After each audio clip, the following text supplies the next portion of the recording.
Hello friends, कैसे हैं आप सभी। आशा करता हूँ अच्छे होंगे, स्वस्थ होंगे। और इस वीडियो में आज हम बात करने वाले हैं जुडिशियल एक्टिविज्म, न्यायिक सक्रियता। क्या है ये शब्द, क्या है इसका मतलब, क्या है, किस प्रकार न्यायिक सक्रियता मतलब बहुत फैला हुआ है। अखबारों में देखा होगा, आपने किताबों में देखा होगा, तो आपको एक समस्या समझने में आती होगी कि ये न्यायिक सक्रियता होता क्या है। ठीक है, तो हम उसी पर आज चर्चा करेंगे। न्यायिक सक्रियता होता है क्या। देखिए, न्यायिक सक्रियता का मतलब है कि न्यायालय अपनी सीमाओं से बाहर जाते हुए कोई कार्य करे।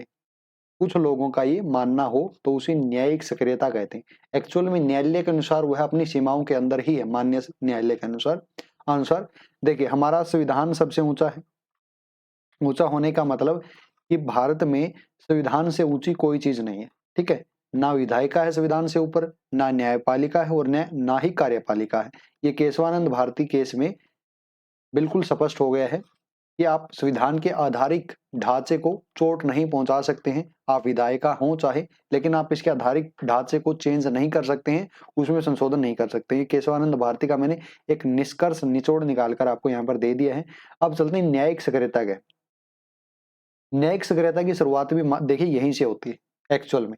ठीक है, सरकार मानती है कि विधायिका जो है, विधायिका को, संसद को कानून बनाने का अधिकार दिया गया है कि हम कानून बना सकते हैं, और हमें जो है संविधान ने अधिकार दिया है और हम कुछ भी बना सकते हैं। ठीक है, तो इसी मुद्दे पर उलझ हुई बहुत सारी और मौलिक अधिकारों के साथ।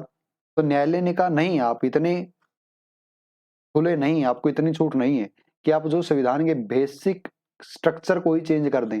जो संविधान की आत्मा है उसको ही आपको बदलने का अधिकार नहीं दिया है संविधान ने। संविधान में आप चेंज कर सकते हैं, संविधान की जो बिल्डिंग है उसके आप ऊपर आप बिल्डिंग बना सकते हैं, लेकिन संविधान की बिल्डिंग को गिराकर आप अपना अलग तरीके का महल खड़ा नहीं कर सकते।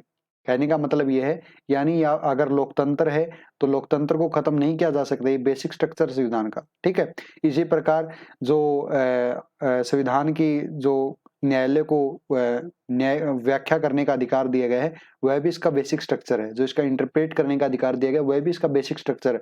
आप इनको नहीं छीन सकते। आप कोई भी अधिनियम बनाते हैं, उसकी समीक्षा, उसका न्यायिक पुनर्विलोकन, ठीक है, करने का न्यायालय का अधिकार जो आर्टिकल 13 में निहित है, कहा नहीं गया है लेकिन निहित है, न्यायालय का माननीय न्यायालय का मानना है, उसको आप नहीं छीन सकते, बेसिक स्ट्रक्चर है। तो यहां से ही सक्रियतावाद की शुरुआत होती है। सक्रियतावाद का अर्थ है कि न्यायालय का सक्रिय हो उठना अन्य मामलों में भी। ठीक है, जो संविधान में साफ साफ उल्लेखित नहीं है। ठीक है, तो चलिए अब यहां से मैं कॉन्सेप्ट पूरा गहराई से लेकर चलता हूं। गहराई से शुरुआत तो हो ही चुकी है, लेकिन थोड़ा सा आगे बढ़ते। न्यायिक सक्रियतावाद का मतलब है 1973 में ही केशवानंद भारती केस से शुरू हुआ, और 1951 में हम थोड़ा सा पीछे चलते हैं। सरकार ने प्रथम संविधान संशोधन किया और उसमें एक अलग सूची डाली। प्रथम संविधान संशोधन के द्वारा संविधान में एक 9वीं अनुसूची डाली गई, और इसमें प्रोविजन किया गया कि भाई आप जो माननीय सर्वोच्च न्यायालय है, इसको जो है माननीय सर्वोच्च न्यायालय को जो है इस अनुसूची के अंदर डाले गए किसी भी कानून को, ये अनुसूची मान लो एक पिटारा है, ये एक पिटारा है, और इस पिटारे को बुलेट प्रूफ जैकेट पहना दी गई, थोड़ा सा मान लो, और ये बुलेट प्रूफ किससे है, माननीय न्यायालय से। ठीक है, यानी इसमें कोई डाल दिया कानून तो माननीय न्यायालय उस पर ना समीक्षा कर सकता है, ना अपनी राय दे सकता है, ना उसको अवैध ठहरा सकता है। ठीक है, कोई मौलिक अधिकारों से कानून कोई असंगत है तब भी विधायिका को एक परमाधिकार प्रथम संविधान संशोधन के द्वारा दे दिया गया। न्यायालय अब तक चुप बैठा हुआ था। ठीक है, बहुत से मामले हुए, शंकरी प्रसाद का मामला है, ठीक है, राजस्थान, और इसके बाद जो है फिर एक अन्य मामला है, इसके बाद केशवानंद भारती का मामला है। ठीक, केशवानंद भारती के मामले में इस मैटर को खत्म कर दिया गया। बोला ये बुलेट प्रूफ नहीं है, आप ये मत सोचो आप अपराधी को इसमें छुपा दोगे। कहने का मतलब है कि आप ऐसे अधिनियम को बनाकर इसमें डाल दोगे जो मौलिक अधिकारों को हनन करता है, जो मौलिक अधिकारों को हनन करता है, उसकी अनुमति हम नहीं देते हैं। तो फिर तो ये बुलेट प्रूफ हम उखाड़ कर और हम इसकी न्यायिक समीक्षा करेंगे और इस कानून को अवैध घोषित कर सकते हैं। तो न्यायालय ने जो है केशवानंद भारती मामले में ये कहा कि हम इसको अवैध घोषित करते हैं। तो यही माना गया कि यह न्यायिक सक्रियतावाद है कि आप विधायिका के अधिकार में हस्तक्षेप कर रहे हो। ठीक है, आपको कानून की समीक्षा करने की अनुमति है, लेकिन विधायिका क्या कानून बनाती है उसकी आपको उसको पाबंद करने की आपको कोई अनुमति नहीं है। लेकिन न्यायालय ने कहा कि ये अनुमति हमें है, ये संविधान देता है कि आप बेसिक स्ट्रक्चर को आप छीन नहीं सकते, उसको आप खत्म नहीं कर सकते।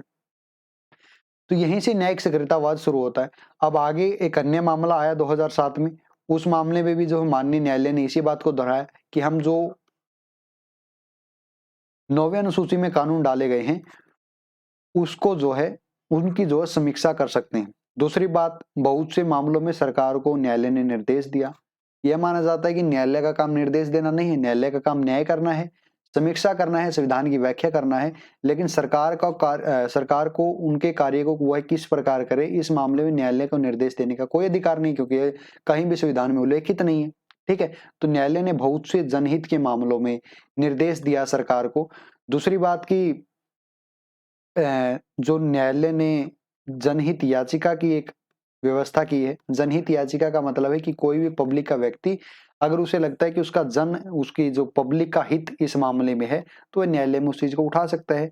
और न्यायालय ने जनहित याचिका के जरिए अनेक मामलों में अपना अधिकार उत्पन्न कर दिया है कि इन मामलों में न्यायालय को अधिकार है।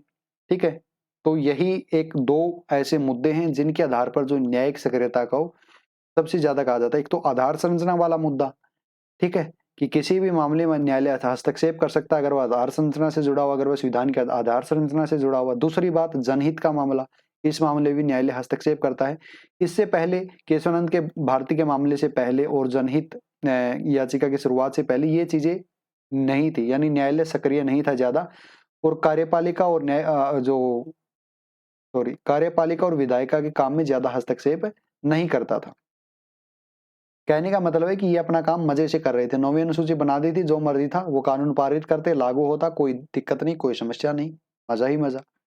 लेकिन अब बहुत समस्या है, अब कर सकते हैं, तो इसे कहा जाता है न्यायिक सक्रियतावाद। ठीक है, दूसरी बात, यह कारण क्यों है, न्यायालय यहाँ पर सही है या गलत है? बिल्कुल माननीय सर्वोच्च न्यायालय बिल्कुल सही है। क्यों सही है? क्योंकि जो कार्यपालिका और विधायिका अपना काम अच्छे से नहीं कर रहे हैं, तभी तो न्यायालय को आना पड़ता है, तभी तो न्याय करने के लिए आना पड़ता है। अगर कार्यपालिका और विधायिका अपना काम अच्छे से करते तो कोई समस्या ही नहीं थी, तो न्यायालय को क्यों आना पड़ता? कहने का मतलब है कि कार्यपालिका अगर भ्रष्टाचार से मुक्त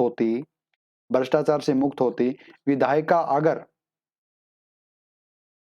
संविधान के बेसिक स्ट्रक्चर के अनुसार कानून बनाती, ठीक है, तो न्यायपालिका को आने की जरूरत ही नहीं थी। तो यहाँ पर कार्यपालिका और विधायिका जब अपने मार्ग से हटी तो न्यायालय को आना पड़ा और सक्रियतावाद का रूप धारण करना पड़ा। और ये सक्रियतावाद कोई गलत नहीं है, बिल्कुल सही है, न्याय करने के लिए बिल्कुल सही है। भारत में न्याय करने के लिए बिल्कुल सही है। न्याय करने के लिए किस प्रकार सही? भ्रष्टाचार इतना है कि अगर न्याय नहीं हो पाता है तो फिर न्यायालय को न्याय देने के लिए कार्यपालिका के कार्यों में हस्तक्षेप करना पड़ता है, जो उचित है। तो ये है न्यायिक सक्रियतावाद। आशा करता हूं अच्छे से समझ में आ गया होगा। केशवानंद वाली मैटर ये है, मौलिक अधिकार और सरकार के अधिकारों का एक तरीके से यह युद्ध था, आप ये कह सकते हैं। मौलिक अधिकार और दूसरी तरफ था राज्य सरकार, इसका युद्ध था। बस इतना समझ लो।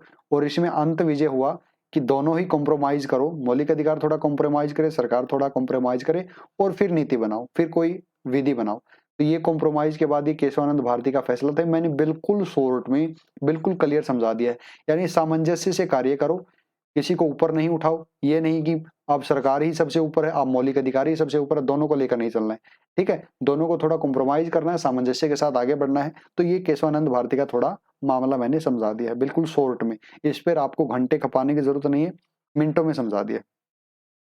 143 परामर्शीय जो है न्यायालय का क्षेत्र है, परामर्श करता है, परामर्श देता है अगर राष्ट्रपति मांगते हैं। ठीक है, तो ये था न्यायिक सक्रियतावाद। आशा करता हूँ अच्छा लगा होगा लेक्चर, और अगर अच्छा लगा है तो चैनल को सब्सक्राइब कर दीजिए, और सब्सक्राइब कर दिया है तो प्लीज बेल आइकन दबा दीजिए, लाइक कर दीजिए, और कोई कमेंट करना चाहते हो तो कमेंट कर दीजिए। इसके साथ एक अन्य सूचना कि हमारी व्हाट्सएप सेवा भी हमने शुरू की है हमारी टीम की तरफ से। अगर आपको कोई समस्या आती है तो हमारी टीम से आप कॉन्टैक्ट कर सकते हैं, उनसे बात कर सकते हैं। और अगर जो गहरी समस्या है तो आप हमसे भी बात कर सकते हैं और कांटेक्ट कर सकते हैं। 7700044877, ये हमारा व्हाट्सएप नंबर है। इस पर कॉल नहीं करना है, ब्लॉक हो जाएंगे। ठीक है, क्योंकि और दूसरी बात, आपको अपनी डीपी जरूर लगानी, क्योंकि बहुत से फेक अकाउंट से भी कॉल आती है, बहुत से मैसेज आते हैं। अननेसेसरी मैसेज नहीं करना है, अननेसेसरी मैसेज करेंगे तो ब्लॉक हो जाएंगे।